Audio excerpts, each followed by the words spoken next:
নমস্কার, কেমন আছেন সবাই? গৃহবধূ একটি ব্লগে আপনাদের আরও একবার স্বাগত জানাই। আজকের দিনটি হলো রবিবার, সকাল এখন 7টা মতন বাজে। ওই দেখুন দূরে কি সুন্দরভাবে সূর্যটা উঠছে, চারিদিকে একদম কুয়াশার চাদরে একদম ঢাকা, আর বেশ ভালোও কিন্তু লাগছে। এখানে শীতটা না পড়লেও কুয়াশাটা কিন্তু দেখতে ভারী সুন্দর লাগে, তাই না বলুন? আজকে তার সাথে সাথে সরস্বতী পুজোটাও যেহেতু দুটো দিন পড়েছে, অনেকে আজকেও করছে, অনেকে কালকেও, কিন্তু আমরা করব আজকে, যেহেতু সানডে। আর আমাদের এখানে কোনো জায়গাতেই কোনো রকমভাবে কোনো সরস্বতী পুজো হয় না, তাই ওই দিনগুলো বা ওই জায়গাগুলো প্রচণ্ড মিস করছি। তাই জন্য বাড়িতে ভাবলাম আজকের দিনটা সরস্বতী পুজোটা করে নেব। কাল মোটামুটি টুকটাক বাজারপত্র করেই নিয়ে এসেছিল, ফল প্রসাদ যা পরিমাণে যা লাগে, তাই ভেবেছিলাম আজকে দিনটা সব পুজো করব। সব থেকে বড় সমস্যা হয়েছে এখানে কিন্তু সরস্বতী একটা কোনো রকম ফটো কিন্তু পাওয়া যায়নি, তাই জন্য আমি আগে থেকে অনলাইনে থাকতেই অর্ডার দিয়েছিলাম, সেটা আজকে ডেলিভারি দেবে। যেহেতু আজকের দিনটা পুরোটাই পুরো তিথিতে ভরা আছে, আজকে পুরোপুরি মানে সারা দিনটাই আজকে তিথিটা আছে, তাতে কোনো রকম কোনো অসুবিধা হবে না। দেখুন সূর্যটা উঠে গেছে পুরোপুরিভাবে, আর কি দারুণ লাগছে দেখুন চারিদিকটা, খুব সুন্দর লাগছে। সব থেকে সুন্দর লাগছে এই সাদা সাদা মেঘগুলো, নীল আকাশের মধ্যে সারা জায়গা থেকে একদম মেঘটা ছড়িয়ে, তার মধ্যে সূর্যের আলোটা কিভাবে ফাঁক থেকে বেরিয়ে আসে দেখুন, খুব সুন্দর। সত্যি প্রকৃতি এক অদ্ভুত সৌন্দর্য, তাই না বলুন? যত দেখে তত লোক একদম চোখগুলো জুড়িয়ে যায়। চলুন, এদিকে আমার বাবু মশাই তো এখনও ঘুমোচ্ছে, তাই ওর বাবা এখন কাজে চলে গিয়েছে, ছেলে এখন ঘুমোচ্ছে, কারণ ছুটি তো, ওই জন্য আর কি করবে, ঘুমোবে। যাক, আমিও ভাবছি ওই ফাঁকে টুকটাক কিন্তু কাজগুলো সেরে নিই। টুকটাক গাছগুলো আমি একটা টাইমে না কাটিং করেছি, কাটিং করার পরে বেশ ভালোই লাগছে কিন্তু দেখতে। চলুন ফলগুলো টুকটাক করে ধুয়ে নিই। আর এই দেখুন কুল পাওয়া গেছে, এখানে পাওয়া যায় মোটামুটি, আমি কখনো খেয়ে দেখিনি, কারণ এখানকার কুল আমার অতটা পছন্দ হয় না। এই দেখুন মেন তো এটাই। চলুন পুরোপুরি এগুলো ধুয়ে টুয়ে ভালোভাবে স্নান টান করে বাবুকে উঠিয়ে পুরো রেডি হয়ে নিই। এখানে আলপনাটা দিয়েছি, হয়তো আপনাদের হালকা চোখে মানে ধরা পড়ছে, ভাবছি একটু পাশে পাশে সুন্দরভাবে সবুজ রঙের কোনো রকম গাছপালা থাকলে দেখতে আরও সৌন্দর্য লাগে।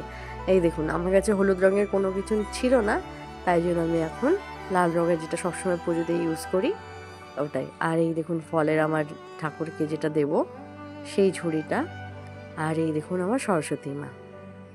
সুন্দর হয়েছে না বলুন? ভীষণ সুন্দর লাগছে কিন্তু। চলো প্রায় পুজো শুরু করি। मुझे बुद्धि दो, बोलो विद्या दो, माता मुझे विद्या दो।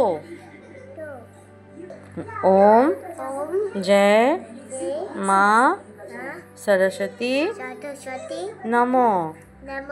चलो दे दो।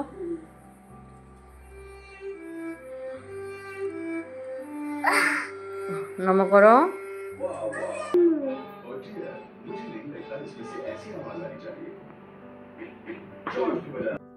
পুজো সেজে একটু আরতি করে নিলাম, পঞ্চপ্রদীপ জ্বালিয়ে সুন্দরভাবে তাকে আরতি করে নিলাম।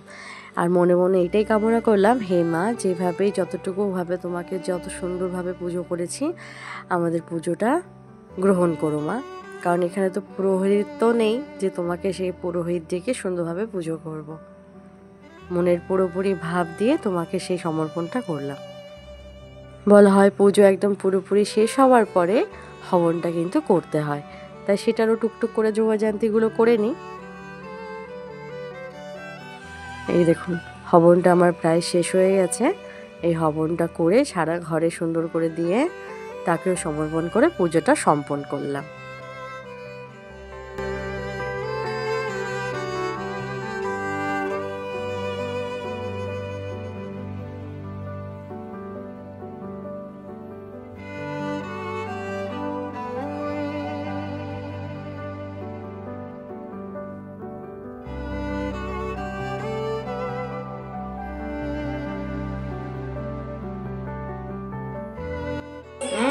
এলিফ্যান্ট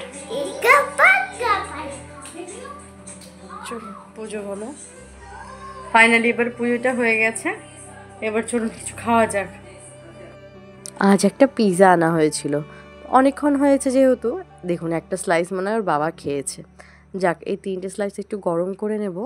বেশ পনির পিৎজাটা কিন্তু এবার বেশ সুন্দরই করেছে বেশ। বাবু দেখলাম এবার আর পিৎজার প্রতি আর অত ইন্টারেস্ট ছিল না, ওর এখন নাকি অ্যাপেল খাওয়ার খুব শখ হয়েছে। চলুন তাহলে একটুখানি টুক করে গরমটা করে নিই, তারপরে একটু খাওয়া যাক। খুব খিদেও পেয়েছে জানেন তো। চলুন, পিৎজাটা পুরোপুরি গরম হয়ে গেছে, এবার একটু বের করে নেব। আসলে অনেকটা দিন পর কিন্তু এই পিৎজা বাড়ি আসলো। দেখুন